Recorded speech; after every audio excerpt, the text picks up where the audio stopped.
We welcome in David Cohn, who I didn't realize he was standing right there. So we're in Westchester at the very tough Westchester Country Club. It's a hard course. If you've ever had a chance to play it, this is a rough course. It's elevated greens. It's very tough rough. It's a long, tough course, really. Pros don't like this course. You know that? A lot of pros didn't come because they don't like to play this course. They really don't. Tough course, David. It really is a tough course, and the greens are actually kind of medium fast today. Right. They can get those greens going really, of course, they get them quickly. really fast, and with a high rough, you can't get the ball on the green. It's very difficult. All right. The Yankees have been stunningly good so far, really shockingly good. What surprises you the most about what's going on here with this team so far? Well, you know, on the pitching side, I don't think there's that big of a surprise. We thought that would be the strength of the team: Sabathia, Pettit, Kuroda. You know, the back of the rotation, Phelps. Like I kind of was hoping he'd get a shot. He's done well. The offensive side, and the Yankees got Vernon Wells. The sabermetrics community threw their arms up, and this guy can't play. Look at his numbers. And he's done great.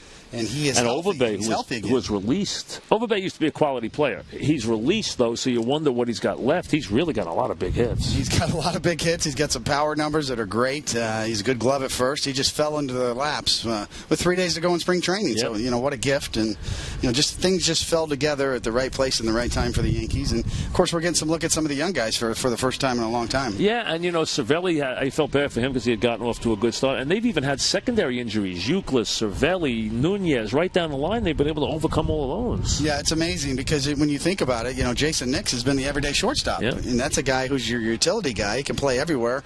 Solid professional ball player, but I don't think that Girardi thought you can get away with playing him at shortstop every day, and they have. That's why they brought in Brignac now to play some short, too. Yep. Yeah, Brignac's going to be an interesting addition. He'll help. Yeah, and really, you know, and now you wonder as they start to integrate guys back in, Grandy, eventually Teixeira, Euclid. I mean, it'll be a little different team. Yeah, it will be, and it's going to be. That's going to be the thing is, you know, after being short all this time and just looking for bodies to get into the lineup, now you're going to have too many when these guys start coming back, and that's a nice problem to have. David Cohn, of course, does the Yankees. Kuroda. A lot of people were questioning whether he'd come to. I was on the good side of Kuroda. Now, you know, listen, we all make opinions about guys when they come. I thought Kuroda would do well. Not this well, though. He has really been, if you take away the first month of last year, he's been as good as anybody in the league for the last year and a half. Well, he really has. When you look at his numbers, you know, everybody wants to go quality starts. Well, how about let's do a quality start of 7 innings pitched, 0 runs. Just about as many as Verlander does over the last 2 years. Last year he had 14 of them. This year he's already got 6 of those kind of starts. You're actually 7 innings pitched or 2 earned runs or less. And you look at those numbers that Kuroda has. He's under 2 with his ERA. He's got an underrated fastball. People thought, well, he's going to get beat up in the national, you know, from the National League West coming east to the American League East. But that little 2-seam fastball he throws in on righties, about 92, 93 miles an hour. It's undervalued pitch. Did you expect this out of Phelps? Did you think he'd do well?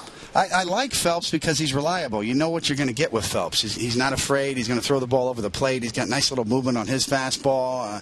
He puts the ball in play when he has to. He makes pitches when he has to. He may not have the upside velocity that Ivan Nova has, you know, maybe on down the road. If you're projecting as a scout, you'd say, well, Nova, big body, he can throw the ball 95, that big curveball he's got. But Phelps is reliable, start to start to start, and Girardi loves that. When you have a guy you know what you're going to get from, and he's a competitor, and he's not afraid of contact, you know, you go to battle with those guys. No, he's done a really good job of talking with David Cohn. Yeah, of a terrific job with this team, and the Yankees could get a big lift from a guy like Pineda who can really throw if he comes back. It's like almost like making a trade in the middle of the season. You wonder about Pettit, though. Pettit scares you from a standpoint of not performance. He scares you from a standpoint of can you get 25 starts out of the guy. It's starting to look like you can't. It's starting to look like it's not going to be possible. But yeah, you're going to have to protect him without a doubt. It's already started with him, and whether it's a back or a neck or, you know, maybe he's going to need some extra rest here and there. That's why the extra depth can help you, because Pettit's the kind of guy who's going to need to miss a start every now and then, especially later in the season if it looks like you have a chance for postseason. You know what it's like to be a hot pitcher in this town as a youngster. You're watching that now again with Harvey. I don't know how much you've had a chance to see him yet, but and you'll see him Tuesday. He'll pitch against the Yankees at Citi Field on Tuesday. Mets, I checked today to see, because he could have pitched Monday. and see if they would use the off day and not change the rotation. Then not. He's going to pitch Tuesday at Citi Field. So that'll be a big game when he pitches against the Yankees. What have you seen from Harvey so far? Well, I've seen a kid that obviously has all the numbers, all the power stuff, the fastball, explosive up in the upper 90s, and all the other pitches. I didn't realize he was this polished, Mike. I mean, he throws 4 legitimate pitches. He'll throw them at any time.